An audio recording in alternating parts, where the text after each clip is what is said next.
Is she with someone? The question wasn't meant to be whispered, but it came out that way anyway, tucked between fork scrapes and the clink of mimosas. A white woman in a pale blue sun hat tilted her head slightly, pretending to admire the flower arrangement as she said it. The man across from her glanced in the same direction, squinting into the late morning sun. The black woman had just stepped onto the terrace. She moved slowly, not because she was unsure, but because she didn't need to rush. A soft linen wrap hugged her shoulders. Her shoes were flat but polished. No logos, no entourage, just quiet elegance wrapped in measured steps. Her hair was pulled back in a low, neat bun. A pair of gold earrings caught the light each time she turned her head. She paused near the check-in stand, where a hostess gave her a once-over that lingered. It wasn't the kind of look meant to welcome. It was the kind meant to evaluate, to decide. The woman offered her name clearly, politely. The hostess blinked, typed something into the iPad, and hesitated. Are you sure you're on the list? She nodded. I am. All right, The hostess kept typing. It might be under someone else's name. No, it's under mine. Behind her, two couples had lined up. One of them, a man in khakis and a salmon-colored polo, leaned to his wife and said, maybe she wandered in from the spa. The wife didn't respond. She was too busy giving the black woman a look that sat halfway between confusion and disbelief. The hostess finally gave a tight smile. Found it. Right this way. She was led to the far side of the patio, not the center, where the board members sat, not the shady end where the sponsors were gathered, but a small table with two empty seats near the hedge line. She didn't complain. She just sat, adjusted her place setting, and folded her hands in her lap. A waiter passed her once without asking for her drink order. Then again, when he finally returned, he offered her still water without waiting for her choice. She accepted it with a nod. To them, she was quiet, unimpressive, invisible. But she had been in rooms like this before. She had walked into banks and hotels and conference rooms wearing the same ease and watched the same reaction fall like dominoes around her feet. She knew what people saw when they didn't know what they were looking at. She knew that to some confidence without noise felt like a threat. So she waited. Not for approval, not for kindness. For the moment they would realize their mistake. And when it came, she would still be exactly as she was now. Unbothered. Seen or unseen, she had already arrived. Excuse me, are you with catering? The words hit her just as she stepped into the lounge, still adjusting the strap of her bag over one shoulder. She turned her head calmly and saw a group of white women seated near the fireplace, drinks in hand, eyes sharp behind oversized sunglasses. One of them was smiling, but not kindly. Another covered her mouth like she had said something too funny to hold in. She didn't answer right away. She had learned long ago that silence could be sharper than any reply. She let the question linger, let it settle in the space, like the citrus scent of their expensive perfume. I'm a guest, she said, her tone light but firm, the kind that didn't invite further questions. One woman raised her eyebrows. Oh, she said, as if surprised the conversation was still happening. She continued walking, shoulders square, posture perfect. The lounge was beautiful, styled in creams and brass, every cushion fluffed with military precision. But she felt the eyes following her, felt the temperature of the room shift behind her back. She had entered without permission, not from the building, but from the culture of the room, and she felt it immediately. A white man in a navy blazer stepped in front of her path just as she reached the main cluster of tables. He smiled, a professional kind of smile, like one worn by someone who believes he is doing the right thing even when he's not. Ma'am, this event is for members only, he said gently, voice lowered like he was trying to save her from some imagined embarrassment. I know, she replied. I'm on the guest list. He hesitated, just for a breath. The pause wasn't long, but it was loud. He was waiting for the part where she corrected herself. When she did not, he gave a quick, awkward laugh and glanced back toward the group near the bar. Of course, he said, but his tone said otherwise. That was when someone else laughed. Louder, more deliberate. Right, a voice called out, laced with mockery. A woman in a pearl cardigan had turned halfway in her chair, watching the exchange from across the room. Her expression was half amusement, half challenge. Her friends giggled around her like they had been waiting for this moment. The black woman looked at her, expression unreadable. She didn't flinch, didn't frown. She held her gaze for one long, steady beat, then turned back to the man who still stood slightly in her path. "I'll find my seat," she said. He stepped aside, slowly, almost reluctantly. As she walked, the sound of laughter behind her faded, but the weight of it clung to the air. The assumptions had already been made, the judgments already passed, but she didn't correct them. Not yet. She didn't need to. She already knew how this story would end, and none of them were ready for it. She could have said something, could have called out the laughter or the smug looks, could have questioned the man's tone when he told her, gently but firmly, that this space wasn't for her. She could have pulled out her phone, shown him the invitation, spelled her name letter by letter, reminded them all how to spell dignity, but she didn't. She simply stepped aside. There was a small table near the window, tucked between a potted plant and a bookshelf full of untouched hardcovers. The seat had no view of the buffet, no easy access to the champagne, but it offered one thing no one else in the room seemed to notice: clarity. From there, she could see everything, every interaction, every assumption. She sat, crossed her legs, and opened her phone, scrolling through unread emails, the edge of a smile brushing across her lips like a thought she never spoke aloud. Her fingers moved slowly. She was not in a rush. She had no desire to insert herself where she had already been erased. The room carried on, but she could feel the eyes on her, scattered and scanning, trying to place her. One woman leaned into another's ear. A third tilted her head and squinted, as if recognition might arrive through sheer concentration. They wanted her labeled, explained, boxed into something familiar. Someone's +1, someone's employee, someone's mistake. She let them wonder. She let them talk. When the waiter came around offering hors d'oeuvres, he hesitated at her table. She looked up, her expression unreadable. He offered the tray. She took one. "No thank you, no small talk, just a nod." He walked away quickly. Across the room, someone pulled out their phone and discreetly opened a search window. She caught it in the reflection of the glass behind the bar. They were trying to figure it out. Trying to solve the mystery of the woman who didn't look nervous, didn't look lost, and didn't look like she had anything to prove. Because she didn't. She had learned long ago that silence was not surrender. Silence was armor. It forced people to fill in the blanks, and most of the time, they revealed more about themselves than about the person they were watching. They mistook her stillness for submission, her calm for confusion, her distance for doubt. She let them. She was not here to be seen. She was here to be remembered. And that takes time. She sipped her water slowly, glanced once toward the center of the room, then returned to her screen. No one had approached her since the incident at the entrance, not with an apology, not with curiosity, only with glances and whispers. She welcomed the space, because every quiet moment now was building toward something louder, not a confrontation, a confirmation. The kind they would not forget, and the kind she never needed to announce. "Don't they vet the guest list anymore?" The voice carried loud enough to cross the room, disguised as a question but sharpened into a blade. A few heads turned, not toward the woman who said it, but toward the one seated near the window. The target had been clear from the start. The black woman didn't flinch. She didn't turn her head or lift an eyebrow. She simply reached for her tea, raised it to her lips, and took a slow, thoughtful sip. The cup barely made a sound as it returned to the saucer. Her posture didn't shift. Her face stayed smooth, unreadable. A man in a linen blazer chuckled. Not at her, but at the comment itself. Like he was part of an inside joke too good to keep to himself. "Security slipping," he said under his breath, tapping his phone screen with one finger. He was careful not to look her way directly. That was part of the performance.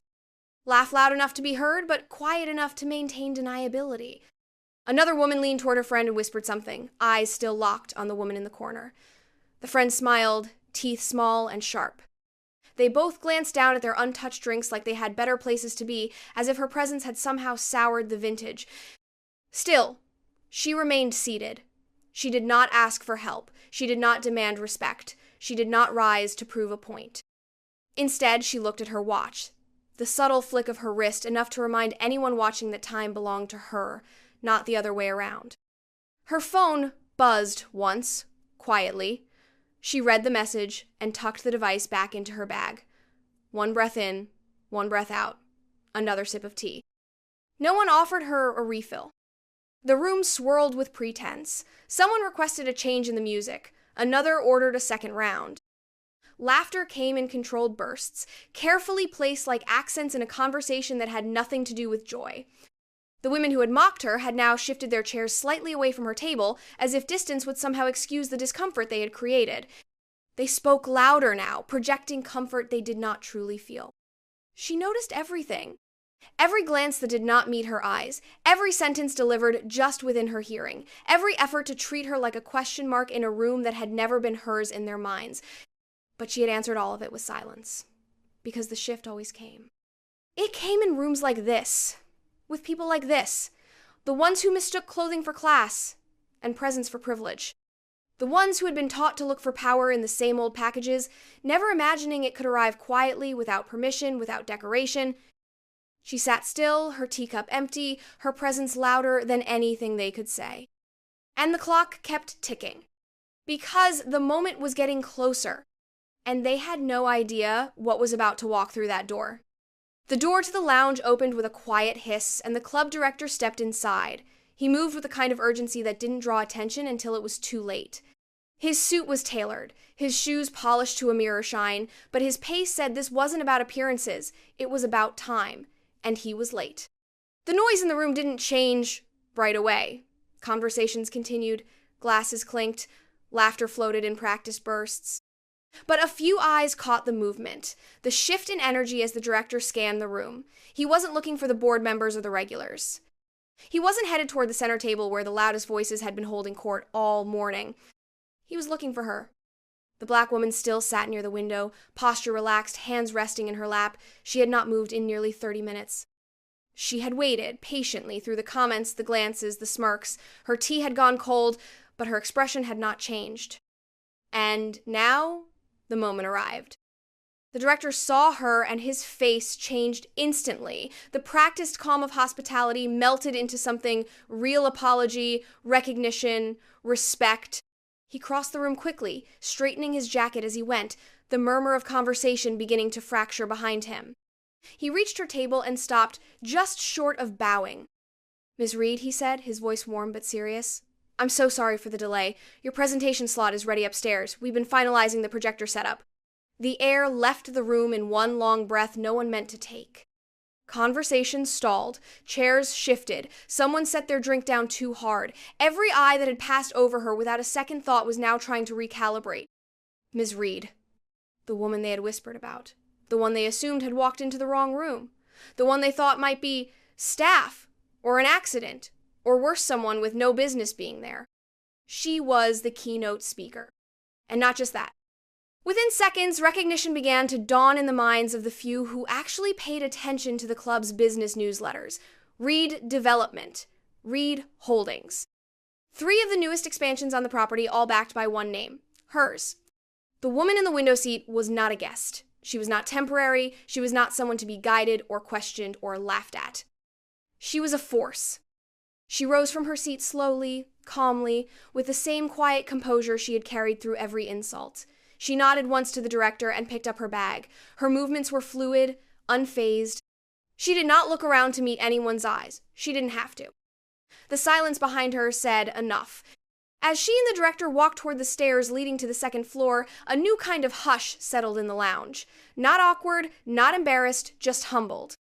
The kind of silence that comes when the truth walks through the front door and sits quietly at the edge of the room, waiting for everyone else to catch up. The click of her heels across the polished wood floor was quiet, but the silence in the room made it sound louder than it was. Heads turned as she walked to the podium, not rushed, not hesitant, just steady. The same people who had whispered, laughed, and speculated now sat upright in their chairs, eyes fixed on her like they were seeing a stranger. But she was no stranger. She had been there the entire time. They just never looked close enough. She adjusted the microphone without saying a word. A tech assistant handed her a small remote for the presentation. She took it with a nod, thanked him softly, then faced the room. She didn't scan the audience. She didn't search for anyone. Her eyes stayed forward. The first slide lit up behind her. Demographics. Projected population shifts. Income brackets. Migration trends. Her voice filled the room calm. Smooth, precise, no filler, no fluff. She spoke like someone who knew exactly what she was talking about and had no interest in convincing anyone. She wasn't pitching, she was informing. Next slide. Design innovation. Blueprints flashed on the screen, renderings of mixed-use spaces, community-driven green zones, and high-efficiency builds. She explained zoning adjustments, public-private partnerships, the way sunlight had been mapped across future structures to maximize energy conservation. Someone in the back coughed. Another leaned forward.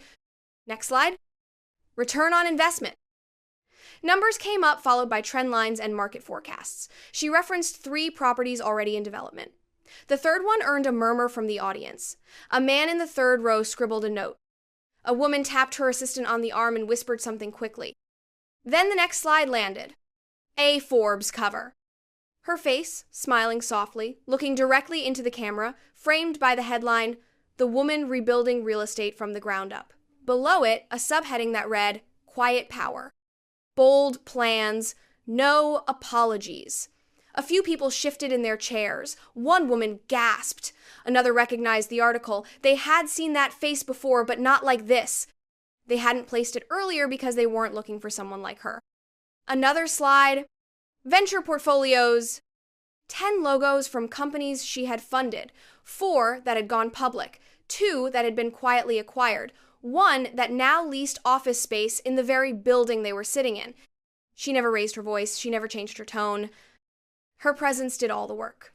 She ended the presentation with no grand finale, no dramatic pause, just a final quiet slide that read, "Build what lasts." Then she stepped back from the podium, thanked the audience, and returned the remote. Applause came after a delay. It started slowly, then picked up. A few people stood, some out of respect, some out of guilt, some out of awe. She acknowledged it with a small nod and walked off stage the same way she arrived, collected and deliberate. Not once did she mention what they had said in the lounge. Not once did she bring up the laughter or the assumptions. She didn't have to. The room already knew. And now they would never forget. The sun was lower now, casting long streaks of gold across the surface of the pool. Laughter echoed from the cabanas, softer than before, and the clink of ice in tall glasses mingled with the hum of conversation. The presentation was over, but the atmosphere still carried its weight. People moved differently now, more carefully, with a touch of reverence even if they didn't quite understand why. She stood near the edge of the pool deck, dressed in the same effortless elegance she had worn all morning. Her linen wrap had been replaced by a tailored blazer, open over a simple dress that didn't try to impress and therefore did. She sipped sparkling water from a stemless glass and looked out over the water, content to let the quiet settle. They came in a group, of course, not all at once, but staggered, as if by accident, each one pretending this wasn't calculated. The woman in the pearl cardigan led the way. The same one who had laughed earlier, the same one who had whispered behind her hand. Her smile was wide now, stretched almost to discomfort, too many teeth. "That was such an incredible presentation," she said, voice light, like nothing had ever happened. "I had no idea. You really have such presence up there." Another woman joined her, nodding too quickly. "We were just saying how inspiring it all was. Honestly, your insight was brilliant." The third offered her name with an outstretched hand, pretending they hadn't already exchanged glances in a very different tone just hours ago. She responded with kindness, as always. Her smile was calm, her nod gracious. She accepted the compliments without reaching for them. She said thank you, but not much more. No jokes, no banter. No forced warmth. Kind, but not close. They noticed. The distance between her and their enthusiasm was intentional. Not rude, just honest. She had no interest in pretending. They had made their judgments, and now they had to sit with them. The conversation faltered after a few minutes, the compliments circling without direction. Eventually they drifted away, excusing themselves toward the bar with tight little smiles and quick glances back. She didn't watch them go. Others came and went too, some offering real praise, others just wanting proximity to something they now understood carried weight. She handled them all the same way, with grace, with clarity, and without apology.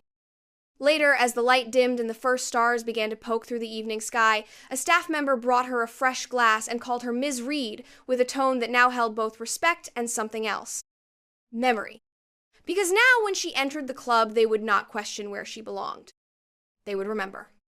Not just her name, Not just her title, but the silence she had sat in without flinching, the calm she had carried through insult, the strength that had never once needed to raise its voice. She did not come to teach them a lesson. But they learned one anyway.